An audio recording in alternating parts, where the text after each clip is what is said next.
Absolutely. Ladies and gentlemen, joining us now, fresh off the show last night, Referee. I'm sure you guys absolutely blew the roof off that place. Kentucky Music Hall of Famer. I'm sure a lot of us were conceived after one of their concerts back in the day, probably myself included. But more importantly, you're looking at one of the Bucky's Restaurant Player of the Week for 15 tackles against Pineville back in the day. Nobody other than Kevin Richardson, lifelong Kentucky fan, man. Appreciate you coming on with us. Hey, man. I appreciate you giving me them stats, man. That was a good game. I was Defensive Player of the Week that week. So was that in Pineville? No, I was at Estill County. Oh, man. And actually, that was our first game of the season, and we were breaking in a brand new field. We were the first year to play on that field. Oh, really? Up on top of the mountain there? Well, Or was it down there below? It was down below, Yeah. so it was right out beside the school. We used to have to play our games in town in Irvin by central office, where the central office for Estill County schools were. We had like a city pool there, and that was the old high school back in the day. And that field was really old. Like, it was so old that when you ran from one side to the other, there was such a hill in the middle. When you went down the other side, if you were on the sideline, you couldn't see the dude running down the sideline. Oh, wow. That's how. Oh, talk about a blindside hit coming at you. So that, yeah, exactly. So that first game was our first game at the new stadium, and ironically, Estill County just got a brand new facility upgrade. They went to turf, so they just got they opened that. They had a ribbon cutting a couple weeks ago, and I was trying to come in for it, but I was on tour. So that's awesome, man. They just got a new turf field. So that's dope. I know I played baseball up there against them one time, and it was the first and only time I've ever seen somebody have like a live heart attack, like during the game. Really? Umpire, straight up, just straight heart attack. End up having to have Estill County's coaches end up umpiring the rest of the game. Wow. Probably one of the more crazy experiences I've ever had in sports, to be quite honest with you. That's bizarre. Crazy. What year was that? 2013 or 14, I believe. Somewhere around in there. But I do know it was hotter than hell that day. So, I mean, could have been a heat stroke as well, but I know it was hotter than gates of hell. But yeah, man, we never played your all school when I was at Estill County.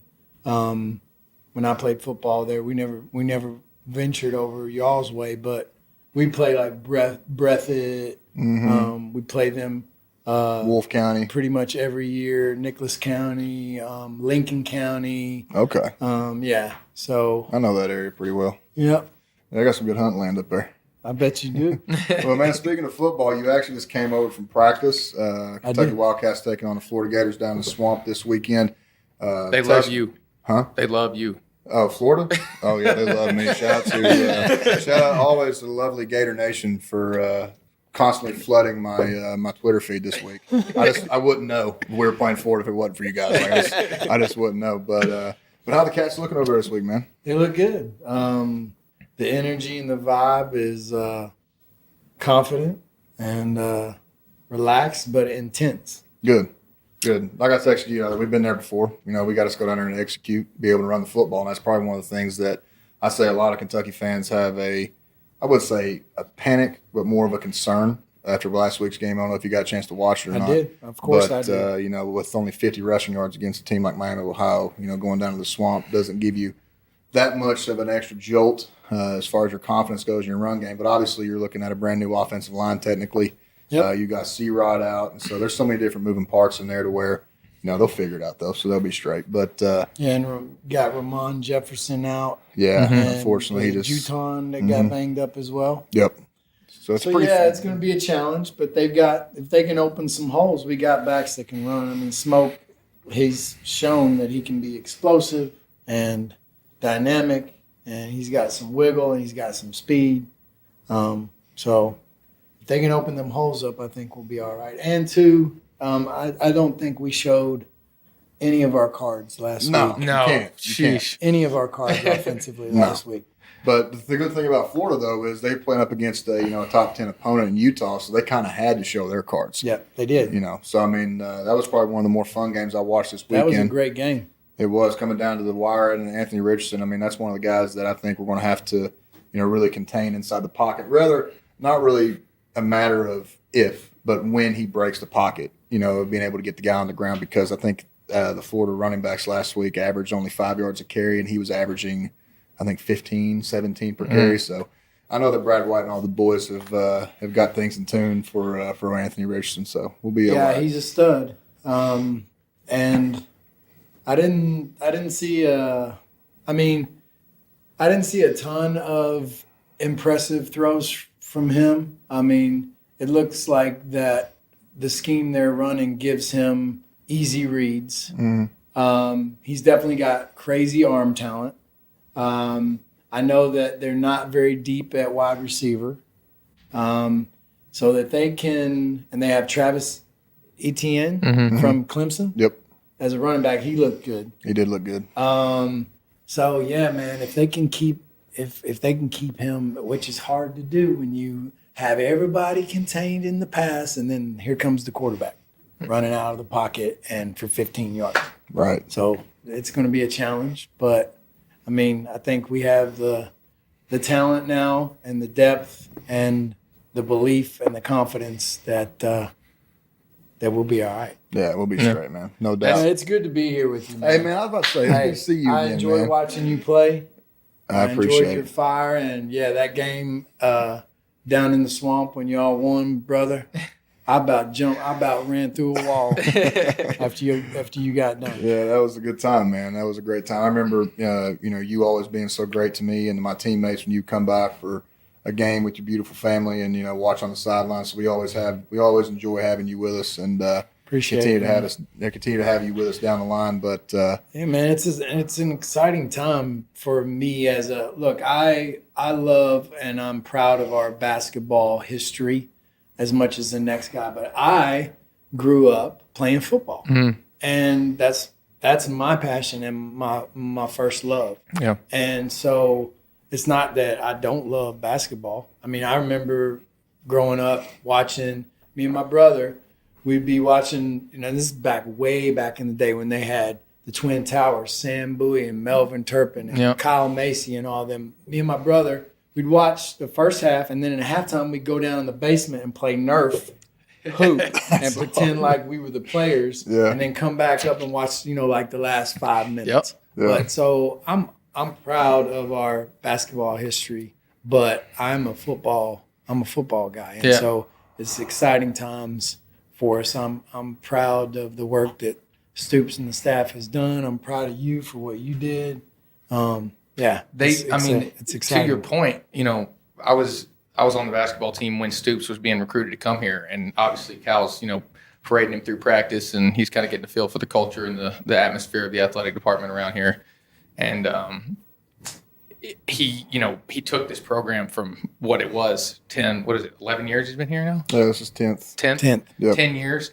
And, big part to him, completely changed the culture. And it used to be, literally 10 years ago, football fans would lose interest 4 or 5 games in. We'd lose a game maybe we weren't supposed to, or, didn't perform as well early on as we thought. And everybody would shift their attention to basketball. And, I obviously was a basketball fan, but I grew up at every tailgate. It was culture for my family to go to every single tailgate. And I knew everybody and everything about that program. And watching what you all were able to do and what Stoops has done and the way that everybody's mindset's changed about it, we expect to win. 10 years ago, they didn't expect to win. So a lot of that's credit to what you've done and everything else. And quick side note to your point, my dad was ironically on that team with Kyle and Sam and those guys. Really? We just both got lucky to live out a dream. We did a lot of sitting, but it was good seats while it lasted. That was fun. Yeah, man, it's crazy to see how the dynamic of Kentucky football has changed, just even from when I was a kid to now. Even when I was getting recruited to now. When I was getting recruited, I was being sold on the vision. So that's when the renovations was coming to the stadium, the new turf field, the new skyboxes, new coaches coming in, and just the whole culture shift once we got into the building. You really didn't see it change. I would say 2016, my freshman year, we got beat by Southern Miss, and that's when I thought Stoops was gone. I literally thought I was going to be in the transfer portal after that because I thought there's no way in hell they're going to keep this guy for losing. Was that the Southern first Miss. game of the season? That was first game of the season, tough. too. I remember that. And then the next week, we went down to Florida on CBS Game of the Week at 3:30 and got our fucking asses kicked. Mm-hmm. I'll never forget that game. See, there's so many different memories I have in the swamp. Obviously, the win in 2018 was one of them, but more of the ones that stick out to me was that freshman year when. So, I always had a tradition, or not a tradition, but a pregame ritual where I'd take one. Smash your face into a brick wall. That's after this. Yeah. But, Okay. All right. I would take one lap around the field, just kind of just soak it all in, be like, okay, yeah, I'm here. Let's go. Mm-hmm. And I'll never forget taking that lap in Florida and coming back, and I had on all blue, and I was completely drenched. Just one lap walking. Didn't run, didn't do nothing. It was like 95 degrees there plus 100% humidity. I mean, it felt like 115. It was crazy. I was at a wedding that night, and the wedding reception was intentionally timed to show the game after the dinner. Oh, really? It was one of the coolest experiences That's ever. crazy. But because we just got to watch it as a big group. Everybody's drinking at an open bar and watching that game. It was awesome. But what's crazy, going back to the culture shift of everything, like I'm not gonna lie, I've never said this publicly, so I'll say it now. One of the driving factors for me was the basketball team getting everything. You guys are the big dudes on campus, everybody loved you guys, and we just kind of got shit on, even though we have 64,000 seats in the stadium and all this different stuff. And I get at the point in time, Kentucky football, we didn't have that, background like Kentucky basketball had. So we were just really wanting to get there. And that was like one of my motivating factors. Of course. No, I don't want these dudes to be big guys on campus anymore. Like, we want to be the big dudes on campus. And so, absolutely. But what really changed it, though, was going into my junior year was when you could literally see it become a player-led program. Yeah. Mm-hmm. And so that was one thing that Coach Stoops was preaching from day one, even in 2016. He still had some of the old culture that was here, and there was still some stuff going on to where he couldn't just have his team. Some of those guys were still Joker's guys. Some of those guys just weren't bought in, and to have the guys that he does have in place now, like Coach Marrow, like Buff, so many guys behind the scenes that people don't really get to see. That's really holding that foundation together. Was that they built a culture on, listen, we're sick and tired of hoping we go 6 and whatever. We're tired of hoping we compete against this team. No, the mindset is we come in and we work every single day, and we go out and expect to win. We expect to dominate. There's 11 different battles going on for one war, and we expect to win every single one of those battles each and every time we step on that field. Yeah. And so that was a credit to coach, is a credit to the guys more than likely like Josh Allen. I mean, that guy, to be quite honest with you, there is no culture change without that guy, because just to see him transform not only his body, but just his mindset and his work ethic really rubbed off to everybody there in that locker room. I'm telling you. I mean, you could see the guy. I remember, freshman year when I first came in, Josh was a year ahead of me. He redshirted that year, so he didn't play. And he would always want to get extra weight room stuff in. I still have this picture this day on my phone. I'll never delete it because you showed me that. It's wild. Dude, it's nuts. Josh Allen. Brandon, we got to pop that up on Josh the Allen's episode. like maybe 2 inches taller than me, if that. And I'm like probably 30 pounds heavier than he is. And now look at him. He's like Superman. Oh, he's a beast. And just to see, but it wasn't that. It was the little tiny stuff like after practice or before practice or coming in on weekends. Like after practice, most guys would go in and get a lift, or they would go get treatment, or they would do something, go watch film. Josh is doing all of those things plus more. Like having Coach White go in there and tossing little plastic golf balls to work on hand motion and, working on his pass rush moves. Then he'd go back out to the field and have another 30-minute session by himself, just working pass rush moves, working drops, working this. Then he'd come in and lift. Then he'd go in and watch film. So if you're a teammate and you're seeing that happen, you're like, oh, shit. Yeah. I better step my shit up. Lead by your actions. Exactly. So it's so good now to see when I'm done and I can look back and say that, we were a part of that culture change. And now I get to drink 12 beers every Saturday and enjoy. That's actually. I want to transition back to you real quick. So that's something I wanted to ask you coming into this. Big football fan, obviously. A lot of those college games played on Saturday nights. I imagine you missed a lot of big games while touring and playing in different arenas and concerts across the world. Really, were you one of the guys that would go back and you didn't want to know what happened and you'd go back and watch it? You nobody could tell you. You'd go in and watch it afterwards. That's awesome. If we had a show, when we're in the U.S. and if we have a show, we have buses and obviously we have direct TV, dish and everything, satellite and all that. So I tape it and then tell the whole crew. Yeah. Tell everybody, don't tell me anything. and then go back and watch it after the show. That's awesome. And so it's funny. We have a group of girls that come to a lot of shows, and we do meet and greets before shows, and that's a VIP type package that they purchase, and they've been to a lot of them, and 2 of them are Florida alumni. And so I remember when we were playing in 2019, we were playing Louisville. I mean, the show was in Louisville, yeah. but y'all were playing Florida. Yeah. And the game was on as we were on stage. And she was in the pit doing the gator chop. Now that game, I had it backstage. I had all the stagehands telling me what the score was. And that was here in Commonwealth Stadium. And we lost that game by, I think, a touchdown or 3. Help me. 2019. The year after we beat them? Yeah.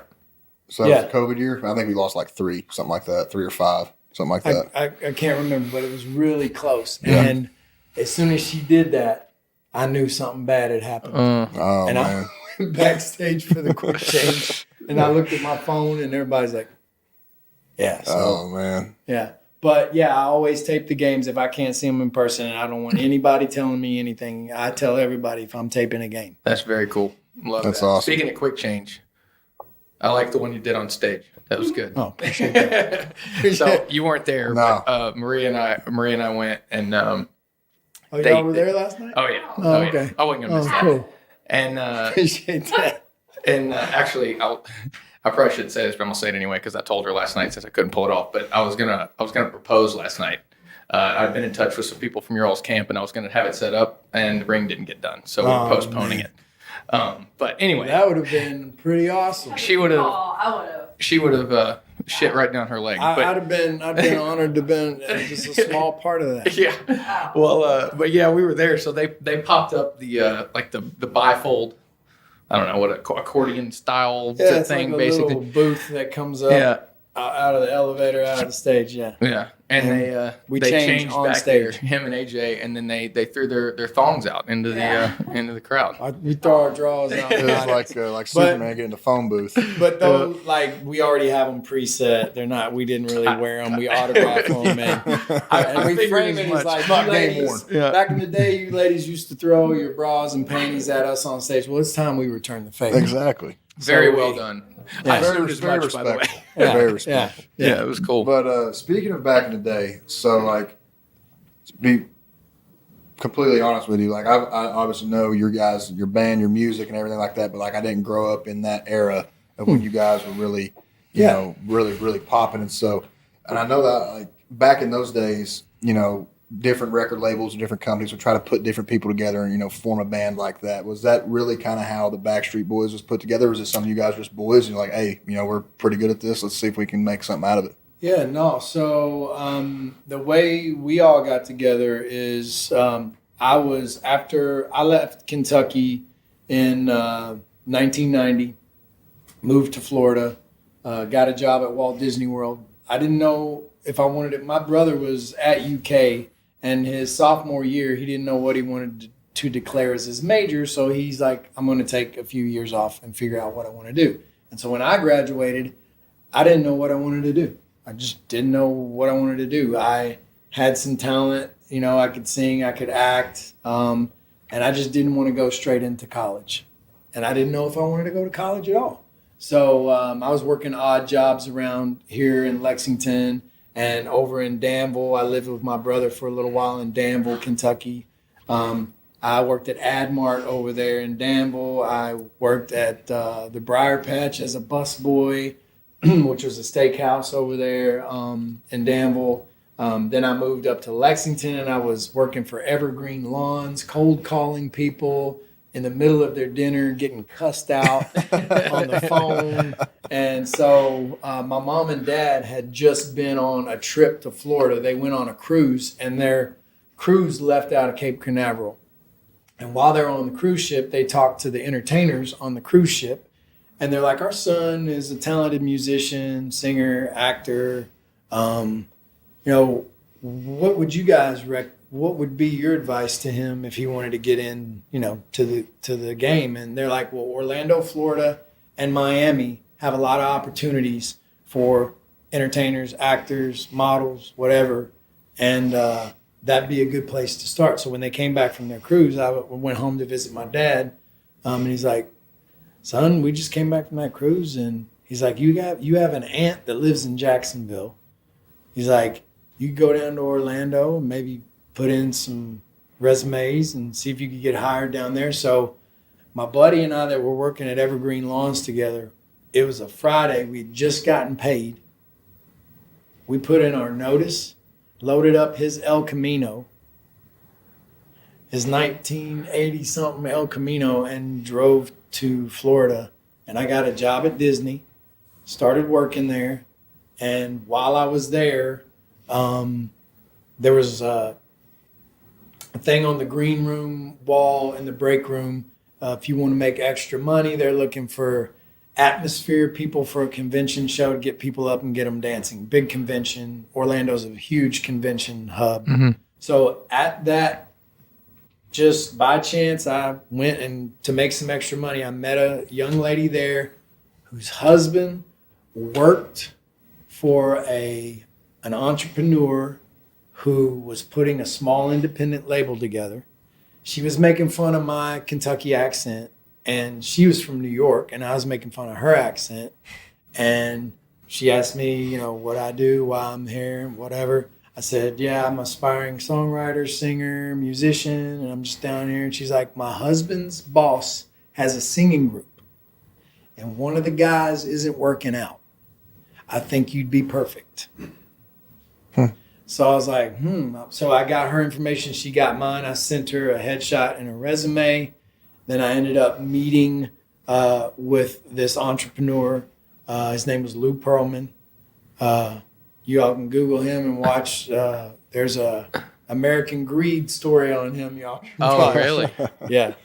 So he's not still around with you? No, he's not. But we can talk about that. But met with him. Then I met the guy. I went and saw the guys perform, and they were all young, but they could sing their butts off. And they were singing harmonies. They were talented.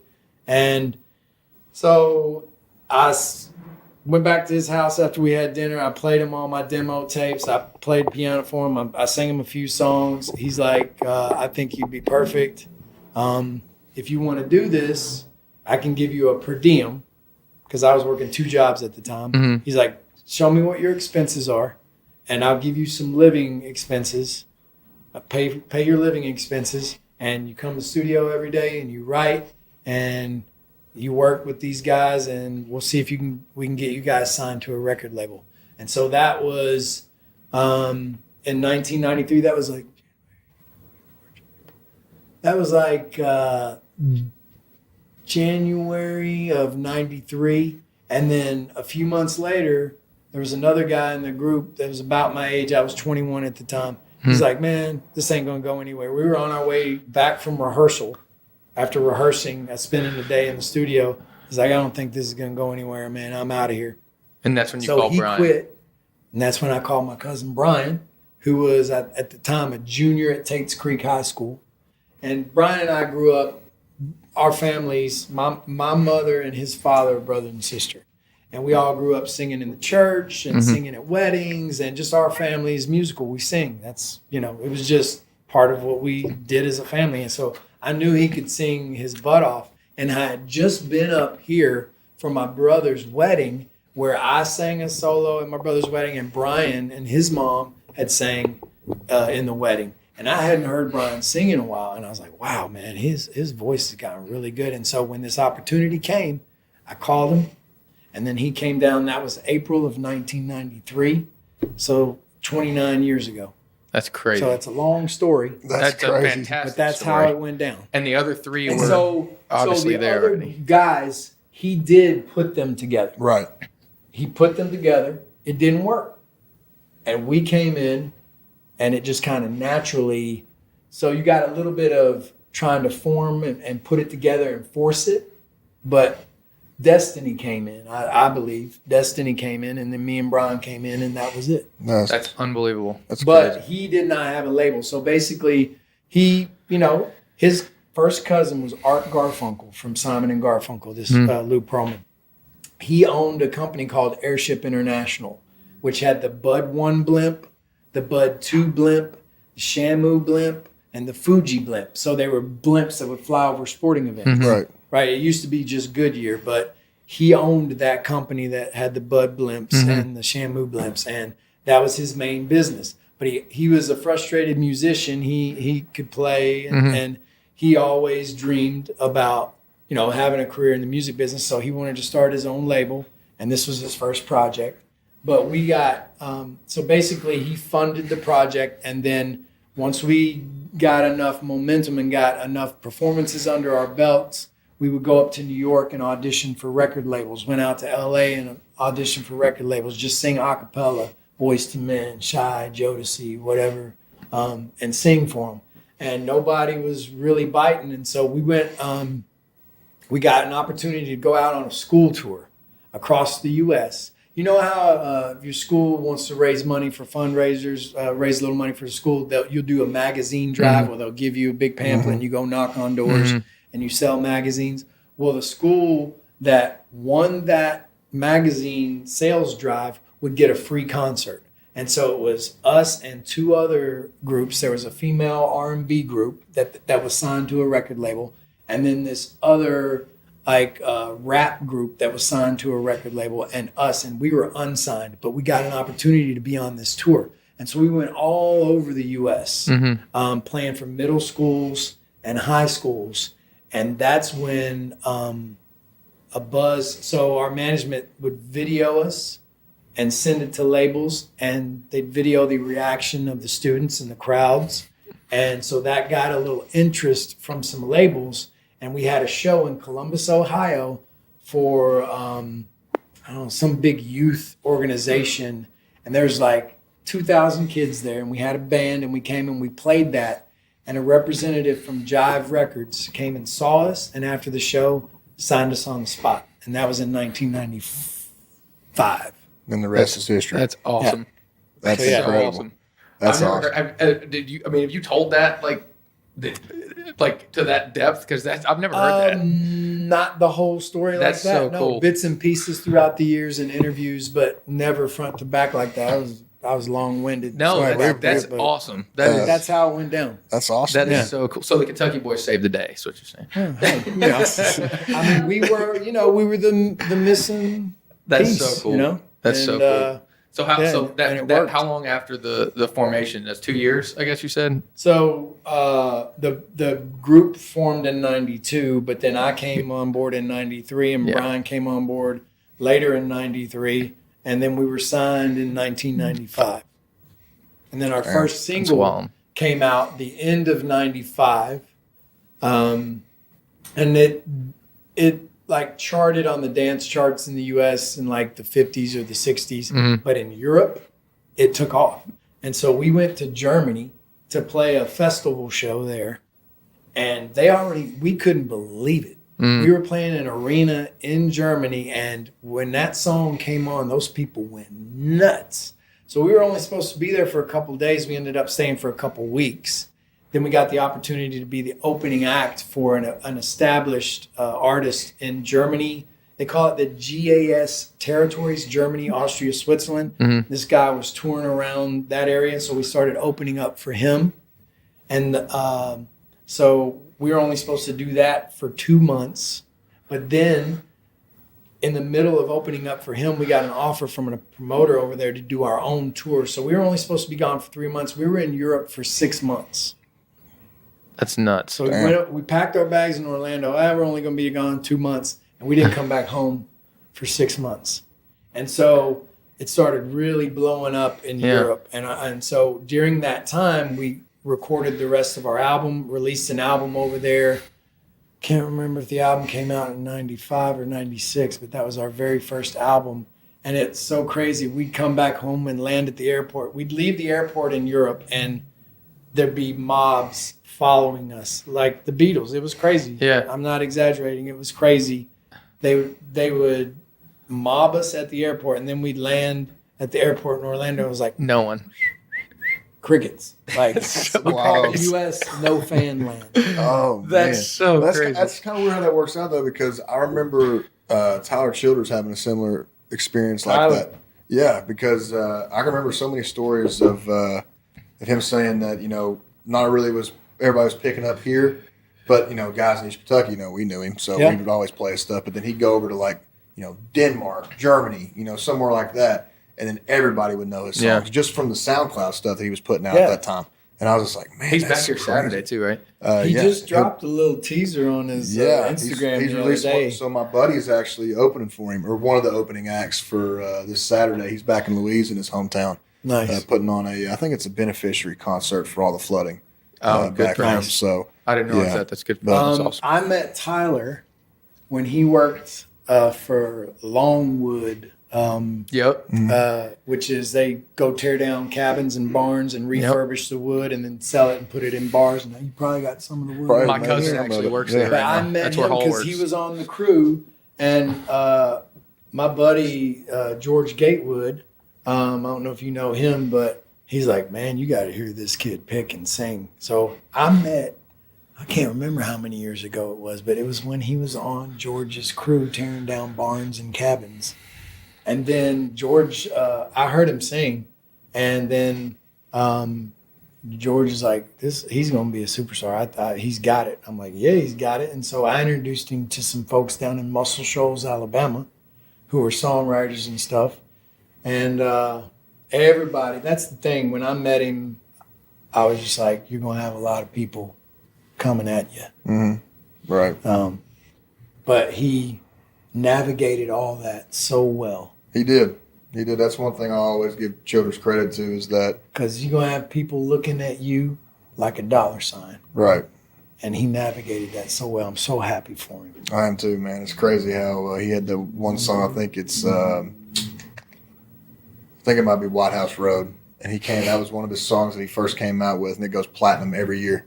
Every single year, it's a platinum record. So it's like he's writing not just songs, and the way that he expresses it, it's almost like it's exactly what it is. It's East Kentucky folktale. It's part of the culture. Sitting around with your grandfather, your dad or somebody, and hearing these different stories from people you've never heard of or stuff that may not even be real. And he's just put into musical harmony and just basically just telling a story. And people have taken off with it because I can remember back in the day when he would play at the V Club in Huntington, and we would try everything we could to try to sneak in there before they started checking IDs. So it was probably one of the more fun experiences watching him, ascend to where he is now. And so I actually won a pool party. My buddy that it's crazy how like the world comes back together. So my buddy that's opening for him, or one of the opening acts on Saturday, Tyler actually taught him how to pick and sing a little bit. If you hear some of Luke's work, he kind of, very favors Childers' sound a little bit, but in his own unique way. But he won this pool party when we were in high school, and I just started getting recruited at the time. So, and at that point, we didn't know what Twitter or Instagram or hardly any of that shit was. And so we were just treating it like any other thing on the internet. You're like, well, you can talk, reach out to anybody. You can talk to anybody you want to. And so I literally just on a blind note just reached out to Childers like, hey, Luke won this pool party. Would you mind coming to sing for it, for, a couple minutes? And he's like, yeah, man, no problem. And I remember we charged people like $5 at the gate, people to come in. And there's still a video of an unreleased song that he's not released yet of him just sitting on top of a picnic table in the middle of the Paintsville City pool, just singing his heart out. And it's probably one of the more cooler experiences I ever had. And now 2 years ago when I go to Rupp Arena and see he sold the whole damn thing out. Incredible. And it's just beautiful, man. So big shout out to Tyler Childers and man. Louisa, Kentucky. But, My wife, I was on the road, and he was playing a room in Los Angeles. We live in L.A. We don't live in the city, but we live in L.A. County. And so my wife and some of her friends went and saw it, and they just thought it was so wild. The mix of people that were there to see him in L.A. This boy from Kentucky out of the mountains to see him in Los Angeles. She said it was beautiful. She said there were a lot of posers in there though too. No, I guarantee with their it. cowboy hats. I was about to say, don't look say. like let's get off the Yellowstone set. They got their pearl snaps, and they got their That hat was fresh brand hats. spanking Hey, I'm new. telling you, man, you wait when we start going downtown in like November, December, around that time. We're going to see some Yellowstone posers down there. Hey. I'm going to call them out on I'm it. just speaking I like of me some posers. Yellowstone now. I do. though. Love it. Yellowstone's I've been watching it every night. And You haven't finished it? No, I've already they've finished been playing Tyler's music. It's so awesome. Awesome. Unbelievable. There's like 3 or 4 of his songs in there. Wasn't it that scene where they were dancing in the paddock was Lady May? Yep. Oh, that was good. And then they Speaking of posers, you don't have one speck of dust on those boots. posers. So this thing's about to bust out of the damn scene. What are you talking about? I got these with CJ Conrad. Did you get anything last night?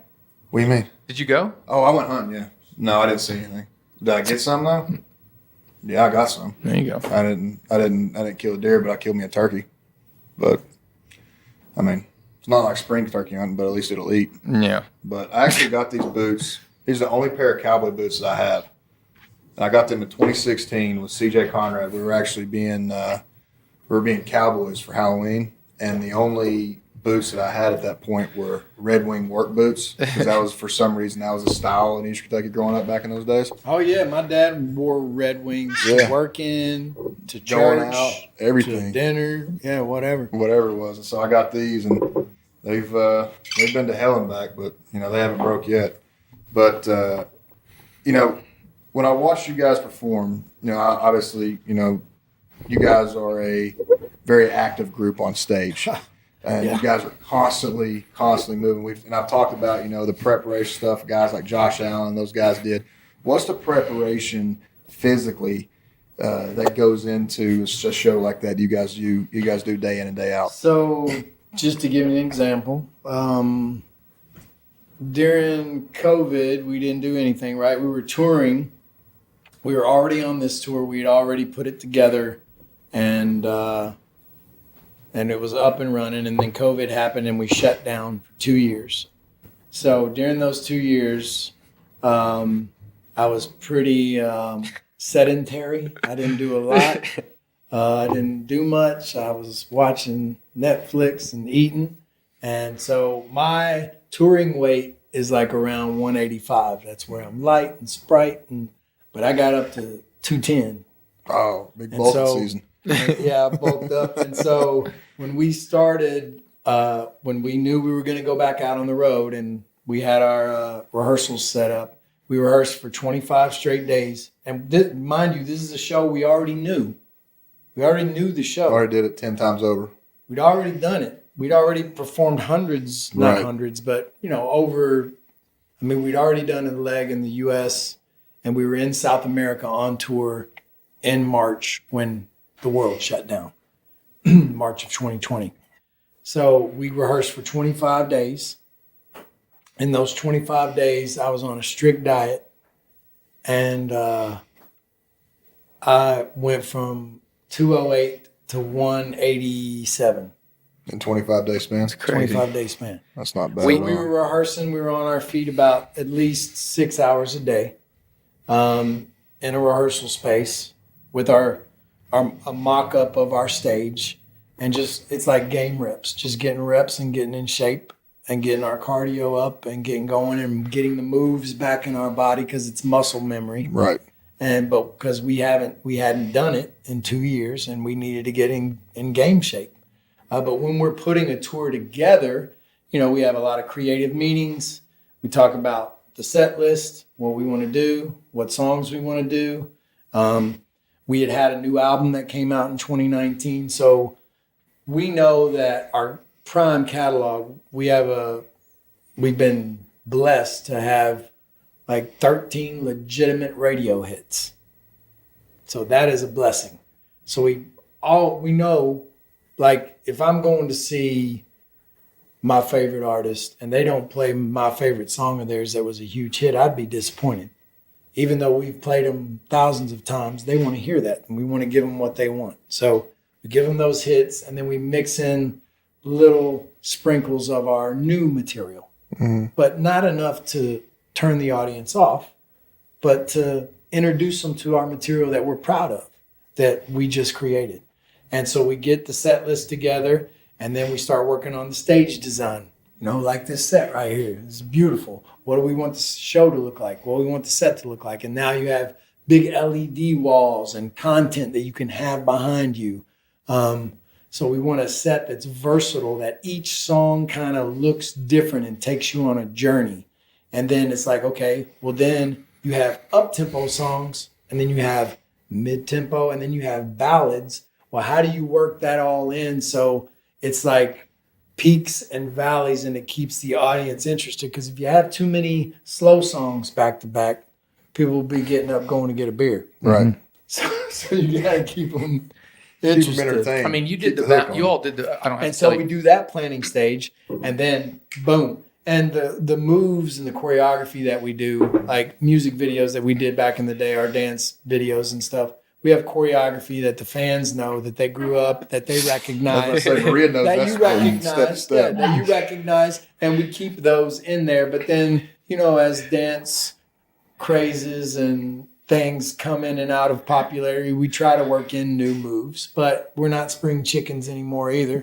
So, like back in the day, we used to do back handsprings, and like we used to do kip ups where you lay on the ground and flip up and stand on your feet. We can't do that anymore. So, and then we go into a rehearsal phase, and the rehearsal phase is usually about at least a month to a month and a half. I got you. Now, going back to what you were saying there about keeping the crowd involved, now, and kind of going back to Childers and what he did at Rupp, that kind of reminded me of, that was when Sturgill Simpson was the headliner for that show. And that was when Sturgill came out with his, I guess you just call it psychedelic rock album that he came out with. Yep. And a lot of people were there to see the old Sturgill Simpson, and how you were talking about, give the fans what they want and then trickle in some of your new stuff. Childers had the place sold out. And I noticed maybe 3 or 4 songs in that people just started leaving because, they didn't like the new vibe that Sturgill was on. Personally, me, I loved it. But, Yep.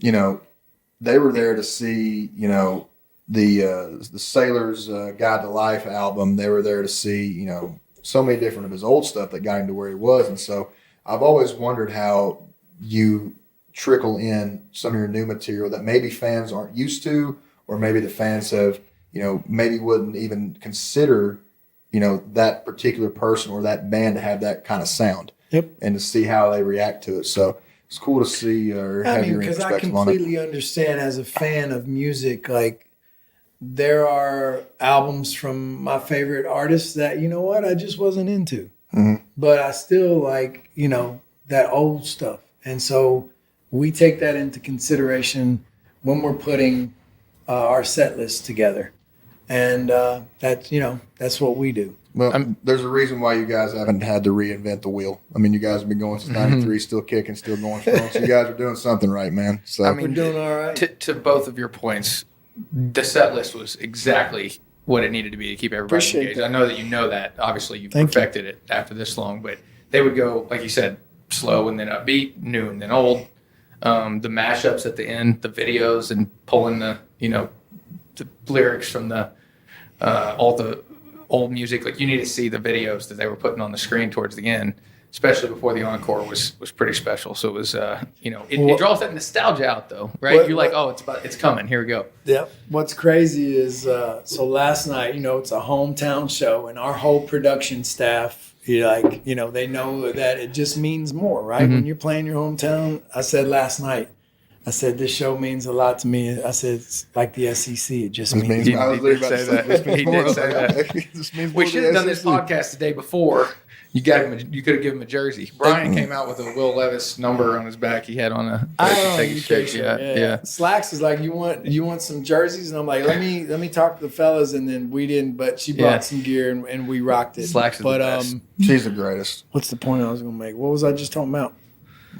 Jerseys, I have a T-shirts. tendency to take people off their topic. Where were we talking about? Jerseys and T-shirts.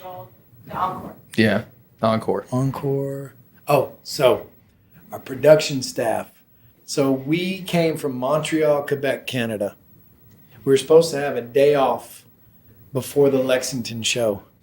And I was really excited and looking forward to that. However, a month ago when we were supposed to play Bristow, Virginia, we got rained and lightninged out. So we had to cancel that show. So the best place to put it was we're coming from Montreal, Canada, on our way to Lexington. We did a makeup show in Bristow, Virginia the night before.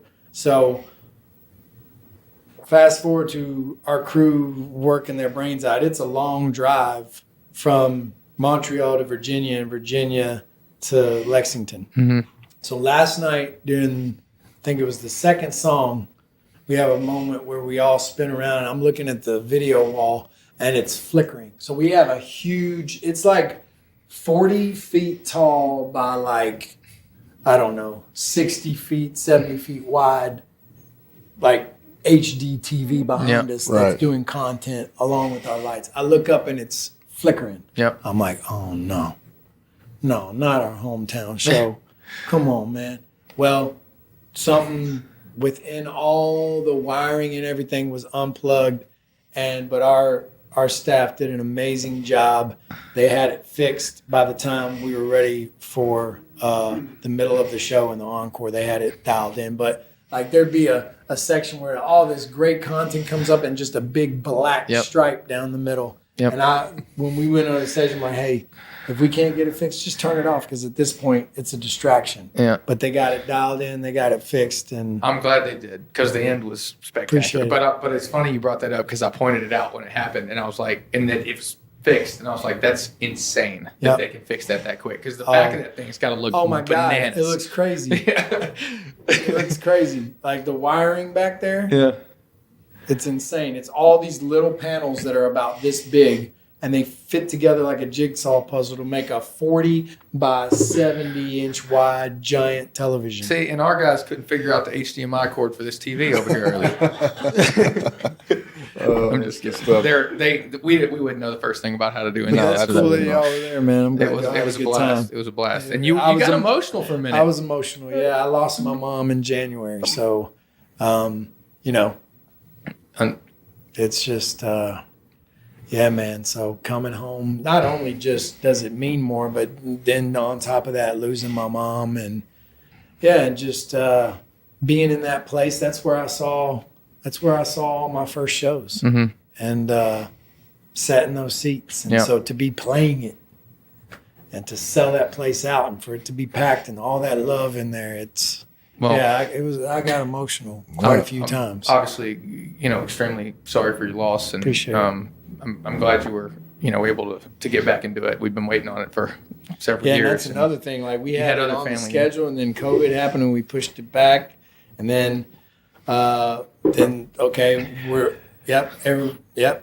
not opening up again, so we had to push it back again, and then for everybody to hang on to those tickets and to wait that long, and then to come there and all that love in the room, it was awesome, man. Well, that's just a testament to the impact you guys. Dreams come true, man. Dreams come true. I gotta say this real quick, just because I had this moment. But you're familiar with Big Blue Madness, right? Yep.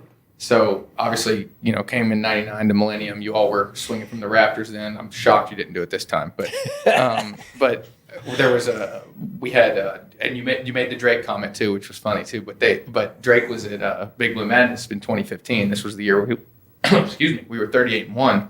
So there's a lot of hype around the team before that year. And for Madness, they built us a stage where we came up out of the stage, which obviously I've never experienced anything like that. And I had this moment when I was going up there, and I was like, this is kind of like what they got to do back in, like this was like that moment. I got to see what they you feel like you're getting ready to do a concert. I mean, Big Blue Madness, but it was a very, very is like cool, a rock show. It was very cool. It's very like cool a rock experience. show. It is. Instead of singing lyrics, you're out dunking basketballs and shooting threes. Yeah, especially me. Just Skywalker. You're just straight chest passes.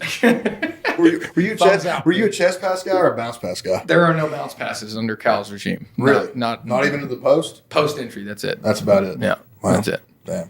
Well, as we're getting back into sports, we've already talked about Kentucky football, but I also know you're part of the Chiefs Kingdom and Patrick Mahomes and all those boys out in Kansas City. How are you? We got kicking off on Thursday. How are you feeling about the Chiefs this year?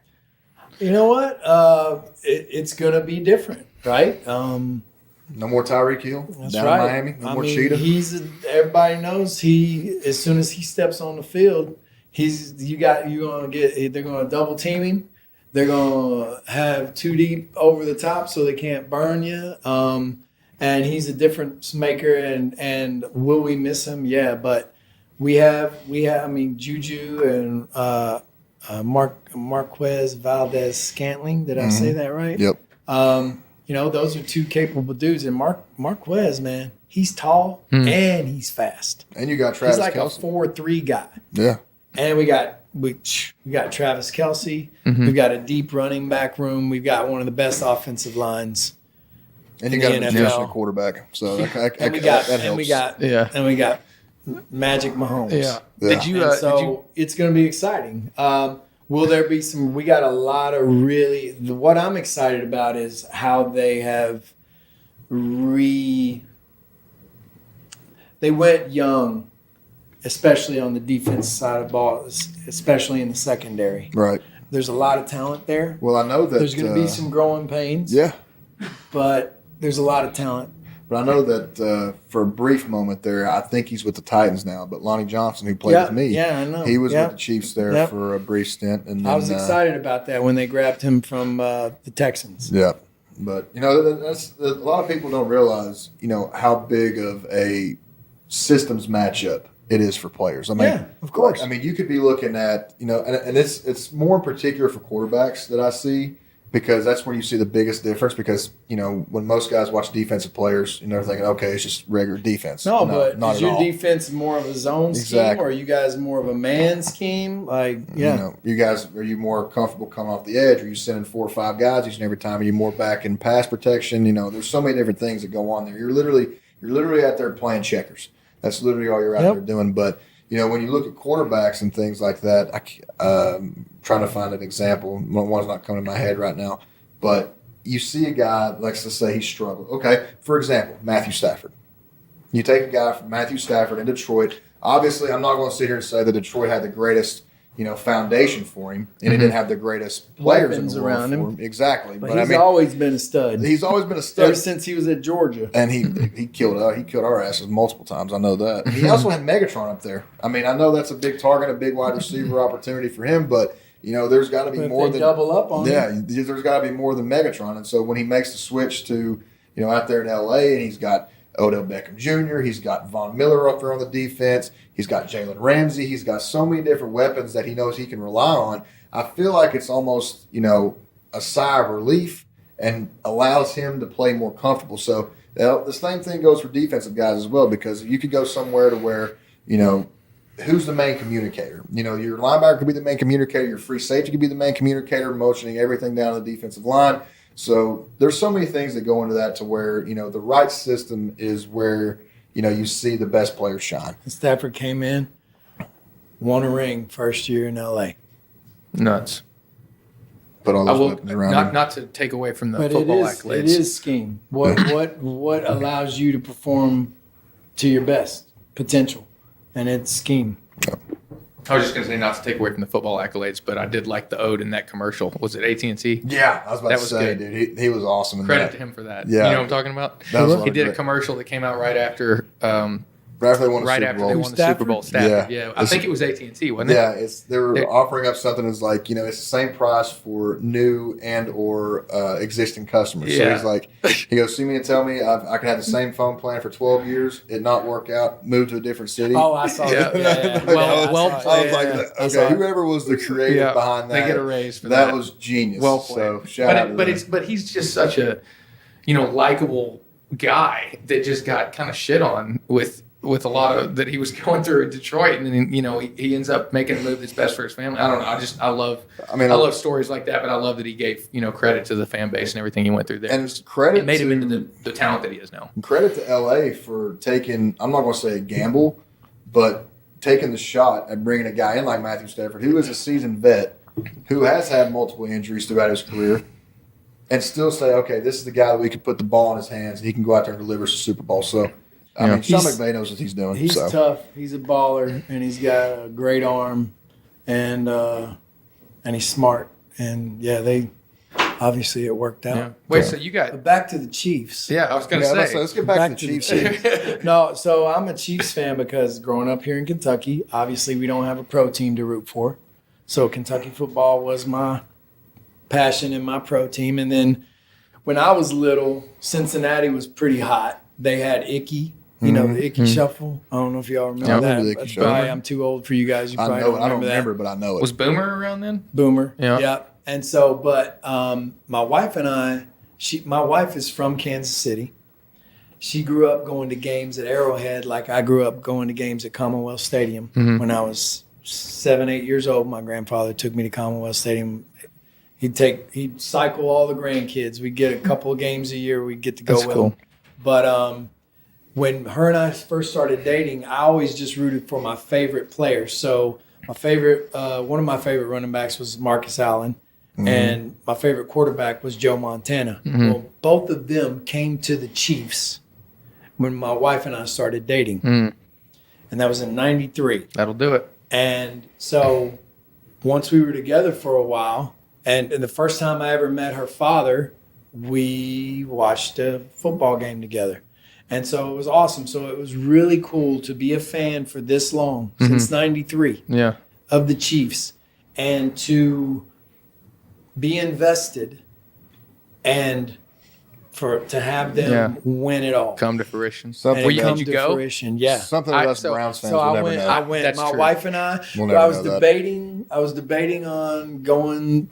You know, I don't know if I want to go, but I'm like, you know what? I'm like, I don't want to give them bad luck. If I like, dude, come on, you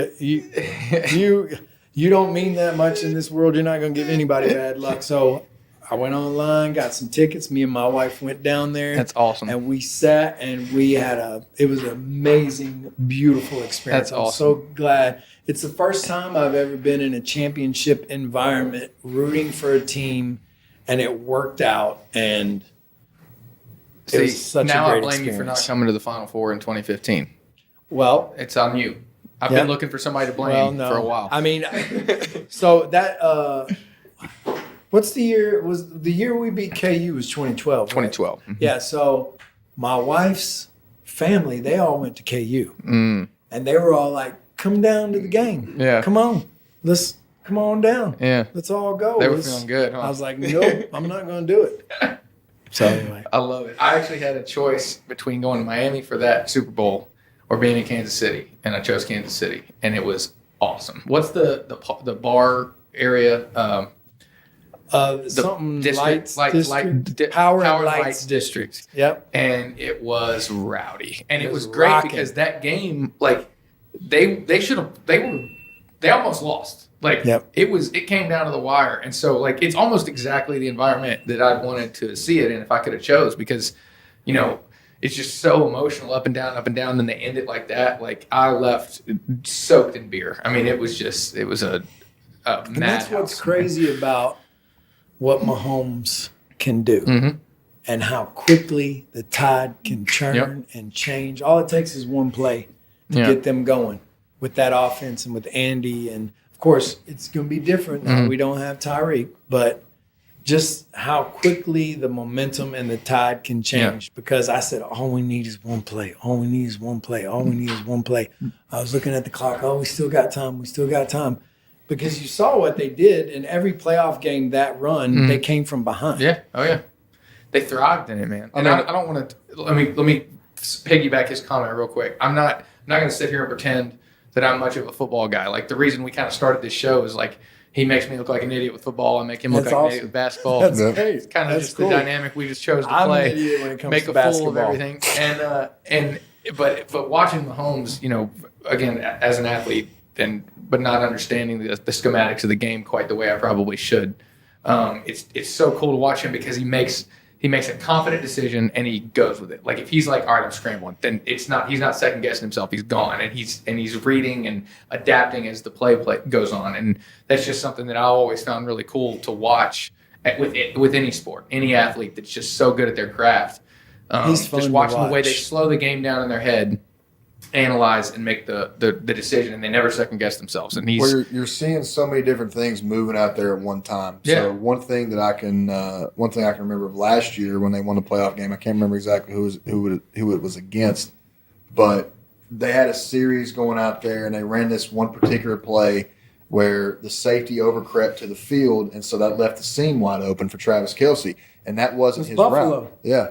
Buffalo, On and that was second, and that's the greatest 13-second drive. Now that reminds me. That's now it all comes back to me. That was probably one of the greatest, not just playoff football games, but one of the greatest football games I've ever watched because so many things happened in that 1 minute and 20 seconds left on the clock. And that was just them two scheming it up. Exactly. Because before he hiked the ball, he's like, "Do it, Trav. Do it. And if you watch the NFL films thing, he comes over to the sideline after they got done that series. He says, "Okay, if he does that again, I'm not breaking my route off. I'm running straight up the seam." And then that's when he came to the line. He saw the safety overcreep to the field, and he was like, "Okay, the seam's going to be wide open. Let's hit it."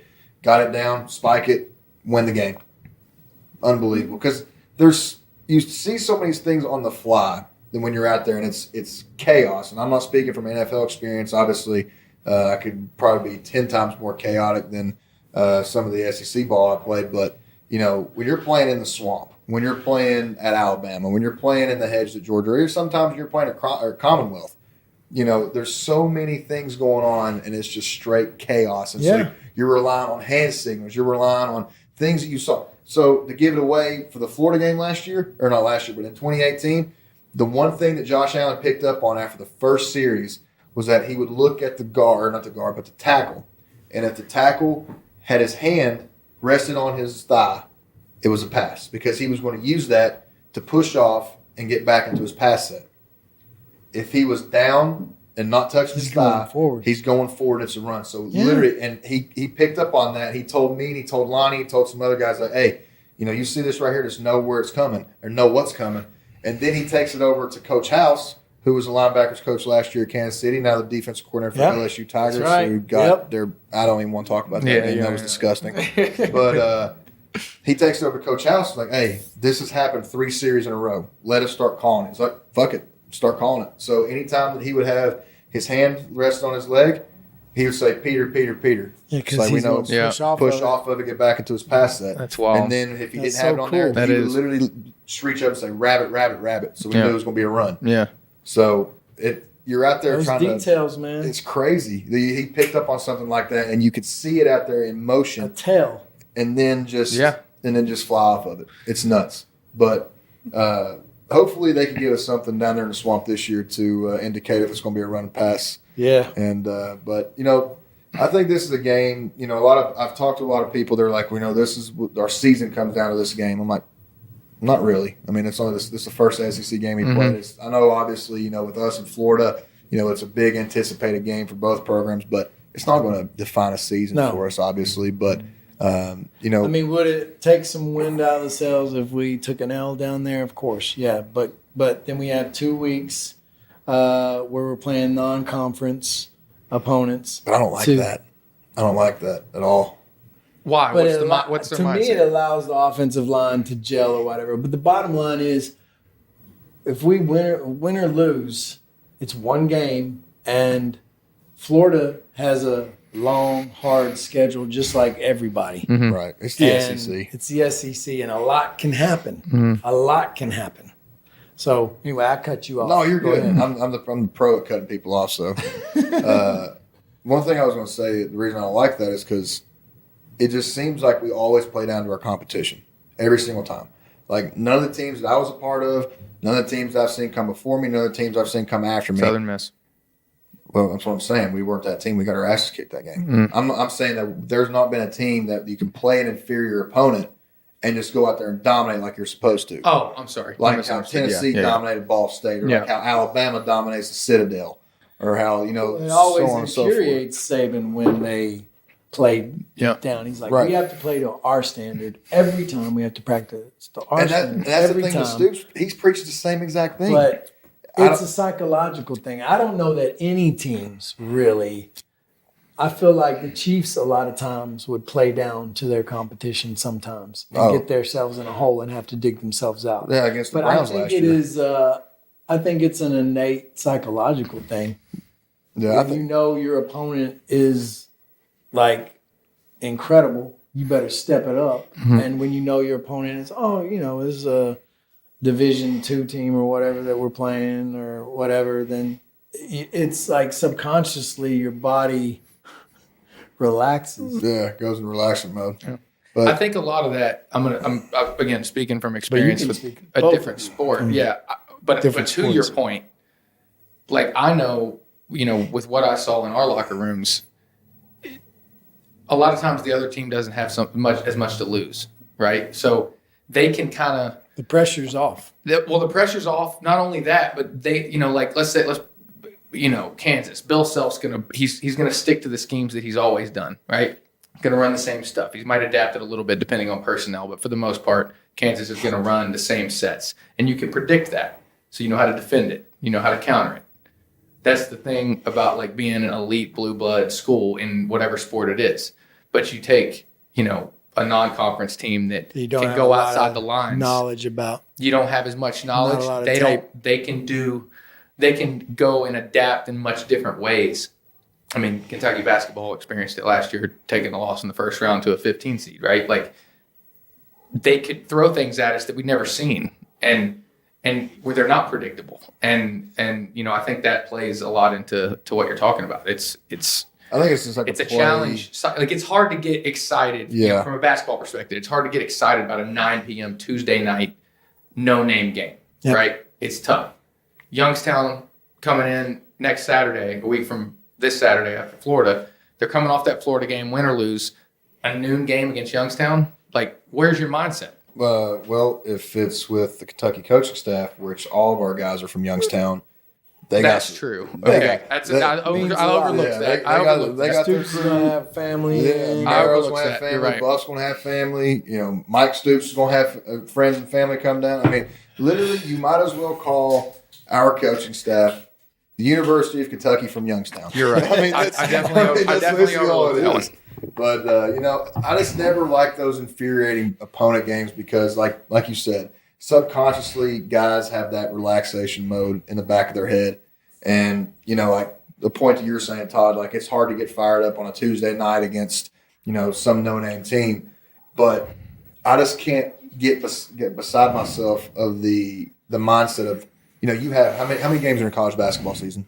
Regular If you season? get all the way through 40, 40. Okay. That's a lot. We only have 12. Yeah. There's only 12 Yeah. opportunities that you Yep. have, no matter who the hell you're playing Yeah. against. It could be Alabama, Alabama State, Alabama A&M. Mm-hmm. Don't matter. So every single time you step out on that field, you're expected to set to a specific standard, like what Nick Saban does at Alabama, like what Kirby Smart does at Georgia. And we're getting there, but I've always hated that. And so for me, this needs to be a win for us. It's not a win. It's not a game that we can afford to lose it, obviously, with this being early in the season. Obviously, going to hurt us in the East rankings or whatever. But if we want to take that next step to get to Atlanta, like we've been preaching for the last 2 years, we've got to get past Florida and we've got to get past Tennessee and we've got to play Georgia. That's the bottom line. So for me, this game is going to come down to: are we going to be able to run the football? Because, like I said, 50 yards against a MAC team is not too damn impressive. Mm-hmm. Are we going to be able to contain Anthony Richardson in the pocket? Are we going to be able to have our eyes on the right keys on defense because they do a lot of motion from the boundary, they do a lot of motion from the field? And are you going to be able to communicate? Because I'm telling you, down there in the swamp, because, for example, if this is the bench right here, the fans are right there. Right where that, there. Oh, right yeah. there Not a where that lot of fireplace depth is. on the sideline, huh? Yep. Yeah, nothing They're at right all. there. They are right there in your They're ear. ruthless and too. They know everything about your mom, your sister, your girlfriend, everything. Dude, don't even get me started. They called me so many names and yelled out names that I didn't even know that anybody would know. It's like, what's that one dude that does all the rappers? Like he'll go up to them and present them stuff that they've worked on back in the day and they didn't really know about it, or they do he does intimate research on them and they blown out of their minds that he knows that. It's kind of like one of those moments. I've showed it to you. Mm-hmm. But being able to communicate verbally and non-verbally, because that was one of the big keys to us down there in 2018 was be able to communicate with our hands. Mm-hmm. That was the biggest thing. Point to the sky for pass, point to the ground for run. Being able to, check off a check that came from the sideline, being able to tell a guy he's coming, being able to tell a guy where he's going to be. just being able to communicate and have everybody in the right position. So I think it's a game to where they come down and they, like I was texting you earlier, if we execute on both sides of the ball, it should be fine, no matter what. But you got a score prediction, or are you just gonna let it ride? You got a show Saturday? No, we'll There be you go. driving. I'll be able to watch Okay, it. you'll be able to watch in it. real time. Although sometimes I like, letting it get like 30 minutes ahead just so I can fast forward through all the commercials and then let's see, do I got a score prediction? It's okay if you don't. You can just either say Kentucky's going to win, or I hate score predictions. See, I hate them too, but I hate them. I hate them because they usually don't come true. I usually answer with the spread. I think it's 5.5 right now, right? We're plus 5.5. We're plus 5.5. Yeah. I think it opened at 5.5. I'll take that. It opened at 5.5. I'll take that too. I'll take that all day. I'm not going to give you a score prediction. To help you out, Kevin, I'm going to go. I'm going to say 24-17 Kentucky. In a hard fought, when it come down to the fourth quarter, we get a late touchdown late in the fourth quarter, and we have a big defensive stop there at the end, kind of like in 2018 when Josh stripped Felipe Franks there at the end. Mm-hmm. That was like probably one of the more satisfying moments. I wasn't even on the field. I was in dime package, so my fat ass came out for that play. What was your playing weight? Dude, He said his. What's yours? My playing weight was like 245, What are you now? 205, Good God, really? What, you're 205? 205, 207. Are you serious? You're 207. 205? I weighed 207. I weighed 207.2 this morning. Wow. What? Yeah. Really? That shocks me. No, Straight up muscle. I know, Hey, but I still would have thought. What's your body fat? like Do you know? 3%, Get. 4% maybe. Are you serious? Yeah. Good God. Especially with What were you at playing? 245, probably about 12, 15. That's crazy. But at that time, like, it's just so many. Like, I know. You're trying to eat. They used to order like, us 12 boneless wings and a full pizza Yeah, at we 11 come out p.m. of a every game night. and If there'd I be- ate that now, I'd have a heart attack. If there be just boxes of Chick-fil-A out there for us after games, and then you go into the mess hall and there'd be, fried chicken and, Love me some Chick-fil-A. ribs and all that good stuff. But, Sorry.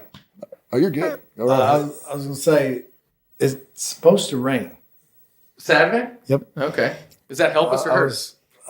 It helps us and it hurts us because if it was a turf field, it'd be fine.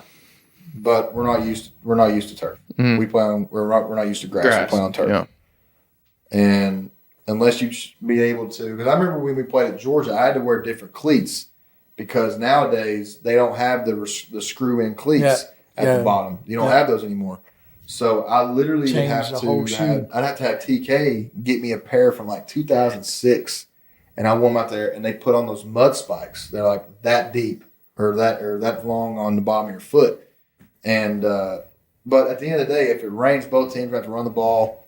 Both teams are going to have to, obviously ball security is going to be the biggest thing, rain or shine. But I think rain favors Kentucky in this one. To be quite honest with you, if I'm a betting man, if it rains, I'm taking Kentucky on that. Even though we didn't have a performance like we wanted to in the run game last week, I think it's something to where our defense can step up and we can get guys in position to at least get into the red zone where we can have a kick, go up 3, go up whatever. But at the end of the day, I just think that our defense is going to come up for us. I have more confidence in our defense than I do our offense. Let's put it that way. He's pondering over here. I feel like he's got something that's coming out of left We'll field. go 28-24 Kentucky. All right. Okay. There we go. There you have it. There you have it. Preview for the Florida game. Had one of the most iconic figures in pop culture stop by with us. Kevin, thank you so much, brother. It's been an awesome time sitting here talking to you. Appreciate it, man. I know you got family and friends to visit, and really do appreciate you making the time for us to come over here. And good luck the rest of the tour. We'll have to get out in the woods sometime. Dude, literally That's right. anytime. I was about to say we need to go hunting fish. Anytime you want to come back up. I got a place in Estill County we can go. Yeah, I got plenty planned out there. Some good spots So there. we can go turkey hunting, deer hunting, we can go bass fish, whatever you want to do, man. But I appreciate you. Appreciate Thank you, you so man. much for coming. Thanks for man. coming back you, home, brother. man. Appreciate it. Sorry, that was the most That- awkward. Please tell me Can we try that again? We got that on camera. There we Let's go. go. There We got we that go. on camera. Hey, All right. but Go Cats, last man. thing I'm gonna leave you with you made the comment about how hard it was to get back in shape. I mean, you know, growing up 10 years old, going to that first show and everything, that doesn't look difficult. And then I realized, you know, you're in your late 20s, 30s, you know, 30 years now going into this, how difficult that must be. I watch Maria and Tracy over here do, you know, Backstreet's Back dance on YouTube, and they're exhausted and dripping with sweat after the first time. And you say, you know, you made the comment you're not a spring chicken. Look, it's you all are in. I mean, I know you know this, but the synchronization is still spot on. Got them reps in. That's right. Got to put in the work. That's right. Appreciate that, man. Absolutely. Thank you. Absolutely. Thank you. Great show. Great show. You know, we got to take care of our bodies, stretch, and use the old anti-inflammation, Advils and Aspercream and Tiger Balm and whatever. We Get that Toradol in, man. That's the real anti-inflammatory right there. Yep. Hell yeah. Backstreet's back. That's right. Appreciate you, boys. Appreciate y'all. I know this is how you wanted to spend your night. You act like you're kind of holding a broomstick. Right. Right? Boom, boom. Yep, so that's how it starts. Boom, boom, boom. Pop. Cat. Cat. Boom, boom, boom. Cat. Boom. Hot. You know this part.